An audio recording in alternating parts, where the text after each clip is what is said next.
Hello,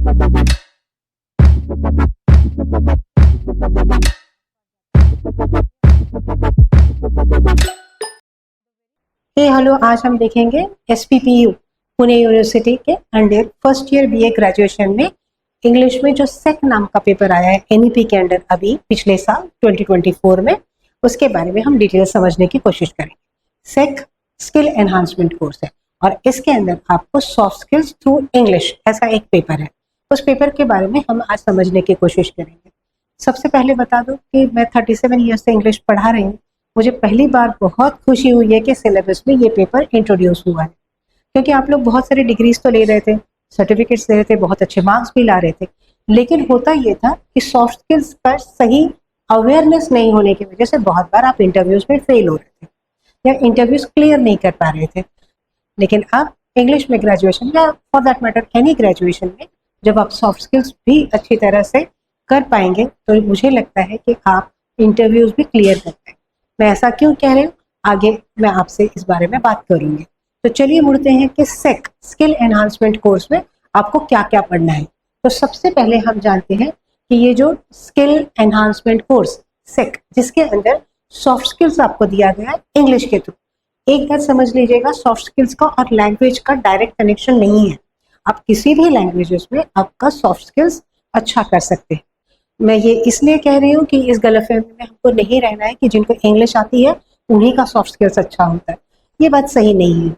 English एक ज्यादातर बोले जाने वाली भाषा जरूर है, it is world wide spoken language, इसीलिए ज्यादा से ज्यादा सॉफ्ट स्किल्स में कोर्सेज जो होते हैं वो इंग्लिश में होते हैं, but it is applicable to other languages also. You can acquire soft skills in other languages.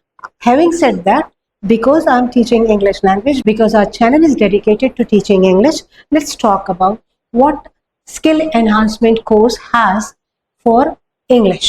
Okay? Let's concentrate on the content given in this paper 6, skill enhancement course through English. Let's move on. 3 major contents are there in this course in the first semester. We shall be concentrating on first semester only.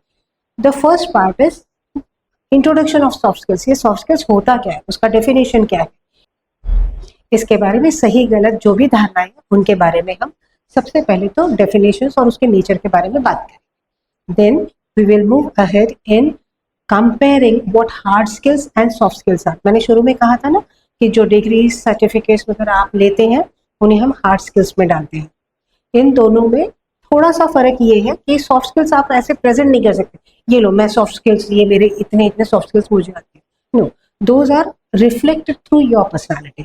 तो hard skills जो होते हैं उनके certificates आपके पास होते हैं, आपके पास degrees होती हैं, सर्टिफिकेट कोर्सेस होते हैं, जो भी आपके पास पेपर में उसका एविडेंस होता है, प्रूफ होता है। सॉफ्ट स्किल्स का प्रूफ आपको सामने सामने देना होता है। इसीलिए मैं हमेशा hard skills can take you to the interviews, but if you really want to get through those interviews, you need to acquire soft skills. आपको उनको मास्टर करना पड़ेगा सॉफ्ट स्किल्स को। आगे आएगा कि सॉफ्ट स्किल्स का इंपॉर्टेंस क्या है, उसकी जरूरत क्या है, इस बारे में हम बात करेंगे और अलग अलग तरीके के टाइप्स कौन कौन से हैं सॉफ्ट स्किल्स के, उसके बारे में पहला सेक्शन जो है वो बात करेंगे। सेकेंड सेक्शन में हम देखेंगे कि how soft skills and personality development are interlinked. जैसे आपकी पर्सनालिटी जो भी है, जहां पर भी है, यहाँ पर अच्छे बुरे के बारे में हम बात नहीं कर रहे हैं, हम कह रहे हैं कि आज आपकी पर्सनालिटी जो है जहां भी है वहां से 2 कदम आगे बढ़ना अगर हुआ तो उसी को डेवलपमेंट कहते हैं। तो ये डेवलपमेंट कैसे सॉफ्ट स्किल्स की मदद से की जा सकती है, we will be concentrating on that. Positive attitude के बारे में आजकल कम से कम लोगों को ये वर्ड बहुत अच्छी तरह से मालूम है, बहुत पॉपुलर है, बी पॉजिटिव। आपको अगर खुश रहना तो आपको पॉजिटिव थिंकिंग होना चाहिए, ये सबको मालूम है। तो इसका और आपके सेल्फ कॉन्फिडेंस का कैसे रिलेशन है with your positive attitude, how you can develop self confidence also with the help of positive attitude, how you can improve your self confidence, how you can enhance self confidence, ये भी हम देखेंगे। आगे होगा कि अगर आप प्रोग्रेस करना चाहते हैं, आप आगे बढ़ना चाहते हैं या लीडर बनना चाहते हैं तो उसमें कुछ क्वालिटीज होनी पड़ती है। सॉफ्ट स्किल से आप लीडरशिप क्वालिटीज डेवलप कर सकते हैं। And then comes etiquette.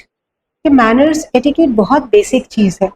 Manners और एटिकेट्स तो हमको बहुत बचपन से सिखाए जाते हैं, लेकिन धीरे धीरे कुछ चीजें बदल रही होती हैं, समय के साथ चेंज हो रहे होते हैं, कुछ वैल्यूज चेंज हो रहे होते हैं, तो हमारे एटिकेट्स पर्टिकुलरली जब हम इंडियन हैं और इंग्लिश लैंग्वेज में बात करना चाहते हैं या वर्ल्ड वाइड वो एटिकेट्स कैसे हैं उनके बारे में हमको इस सिलेबस में देखने को मिलेगा। एंड फाइनली इमोशनल इंटेलिजेंस के ऊपर भी इस पेपर में कॉन्सेंट्रेट किया गया है।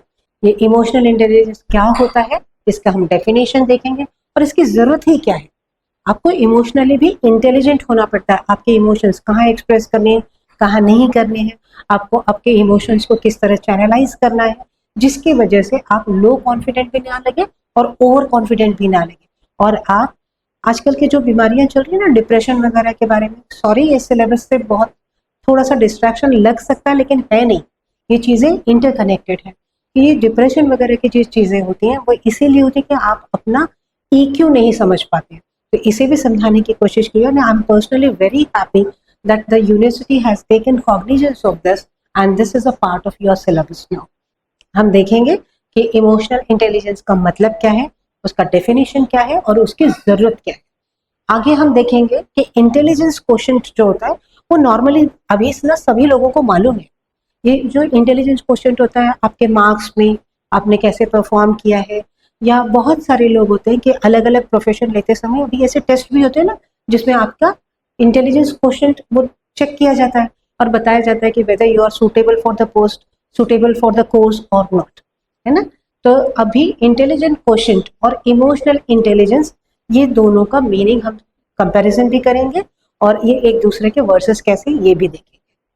Finally we shall be moving to components of social intelligence के।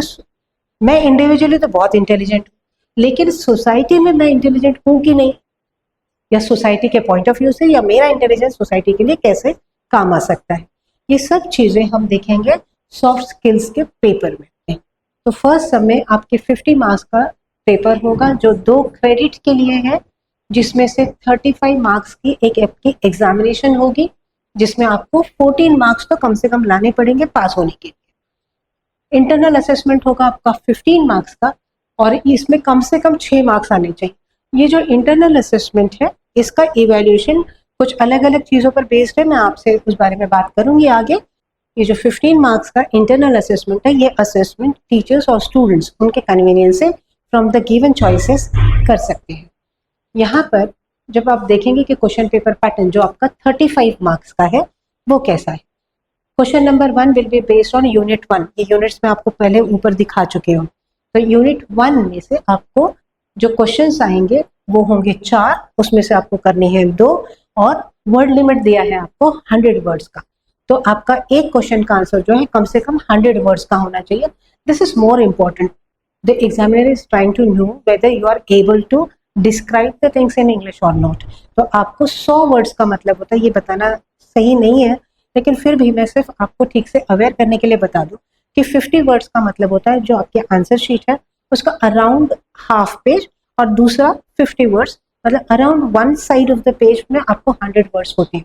मुझे बहुत बार कुछ लोग ना ऐसे भी पूछते हैं कि इज द ऐसे छोटे छोटे वर्ड्स को भी गिनना है क्या, तो मत गिनिए, आपका आंसर ज्यादा अच्छा और ज्यादा डिस्क्रिप्टिव हो सकता है। Question number 2 will be based on unit 2। यहाँ पर भी सेम पैटर्न है। क्वेश्चन नंबर 3 में भी सेम है। आपको यूनिट नंबर 1 और 1 से लेकर 3 तक 1 2 3 यहाँ पर देखिए मैं एक बार फिर से बता दूं आपको कि क्वेश्चन नंबर 1 सिर्फ यूनिट 1 पर है, क्वेश्चन नंबर 2 सिर्फ यूनिट 2 पर है, लेकिन क्वेश्चन नंबर 3 जो है 1 से लेकर 3 तक है 100 वर्ड्स में। मतलब ये तीनों 1 2 और एक 3 इसमें ऐड हो जाएगा। तीनों यूनिट में से कहीं से भी आपको पूछा जाएगा, जहां पर again same pattern 4 questions 2 are to be solve, 100 words का आपको लिमिट दिया गया। मार्क्स 10 10 10। अब चेंज होता है पैटर्न क्वेश्चन नंबर 4 में। क्वेश्चन नंबर 4 यूनिट 3 और 4 में से आएंगे। ये आपको 2 ही क्वेश्चंस दिए जाएंगे, उसमें से आपको एक ही करना है जो 5 मार्क्स का, अराउंड 100 वर्ड्स ही लिखने हैं। मतलब वहां पर भी अगर आपने यहाँ पे ध्यान दिया होगा 2 लिखने हैं, अगर 10 मार्क्स का है मतलब एक क्वेश्चन 5 मार्क का, तो वहां पर जैसा है वैसे ही आप यहाँ पर भी फॉलो कर सकते हैं। इंटरनल के बारे में जैसे मैंने शुरू में आपको बताया था कि उसमें आपको चॉइसेस दिए, तो चॉइसेस क्या क्या है। इंटरनल पैटर्न के बारे में बात करते समय मैंने पहले भी आपको बोला था कि कुछ चॉइसेस आपको दिए गए। तो सबसे पहले है 5 मार्क का ट्यूटोरियल आपको लिखना है, ये कंपलसरी 5 मार्क का ट्यूटोरियल आपका आ जाएगा। फिर आपको चॉइसेस है, home assignment, oral examination, seminar या प्रेजेंटेशन। टीचर्स और स्टूडेंट्स अपने कन्वीनियंस से इसको चुन सकते हैं और वो होगा 10 मार्क्स के लिए। इसी तरह ये 10, ये 5 और पहले आपके जो एक्सटर्नल एग्जामिनेशन है 35। इस तरह टोटल जो है 50 मार्क्स की आपकी एग्जामिनेशन। मुझे लगता है कि कम से कम एग्जामिनेशन पैटर्न आप अच्छी तरह समझ चुके होंगे। अगले वीडियो में मैं आपको इस कंटेंट के बारे में, अंदर सिलेबस में क्या है, ये लेकर आती हूँ। तब तक के लिए